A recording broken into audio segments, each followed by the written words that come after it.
daawade bal nala eeg dhacdooyinkan argagaxa leh. marka hore fiidiyowga like saar si uu dadka u gaadho, aragtidaadana hoos noogu reeb.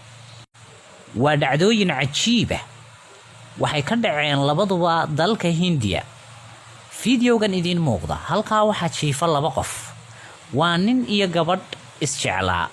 waxay go'aansadeen inay isku dul dhintaan, dabadeeto iyagoo halkaa maraya ayay isku dhegeen, dabadeeto sidaas ayay isugu dul dhimanayeen. go'aankoodu wuxuu ahaa inta ay dhimanayaan inay sidaa u jiifaan bartaa oo ay sidaana isugu dheganaadaan. waa arrin mucjiso ah.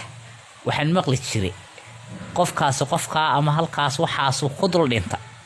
iyagase go'aankoodu waxay moodeen isku dul dhimashadu inay malaha tahay tan sidaa la isugu dheganaanayo. waa 6 casho inta ay halkan jiifeen sida ay dadku sheegeen, laakiin dadka ayaa markii dambe si qasab ah sida aad arkaysaan u kala furfuray. eega, gabadhii waa la jiidayaa, ninkana xaggana loo jiidayaa. gabadhii baa la jiidayaa, ninkana xaggana loo jiidayaa.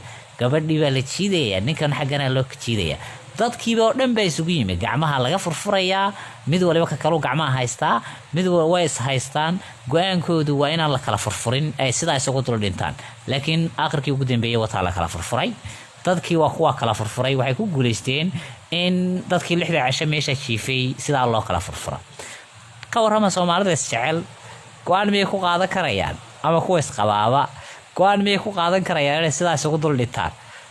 caqligii la bal yara qiimeeya.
qisada labaad waa ninkan sawirka idinka muuqda dharkiisa casaanka waxa weeye uu ka buuxo, sida ay reer xamarkuna yiraahdaan guduudka.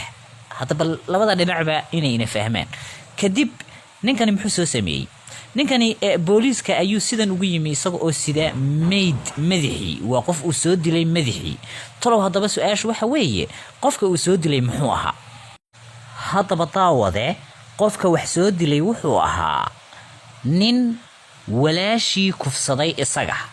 dabadeeto waxa uu go'aan ku qaatay inuu cadaaladda gacantiisa ku raadiyo ee aanu cidna u caban. booliskii saldhigga ugu dhowaana wuxuu u keenay madaxii ninkii walaashii kufsiga u geystay. hadaba Soomaaliya ama Soomaalida dhulkeeda imise kufsi ayaa maalintii ka dhaca? maxaase lagu xaliyaa?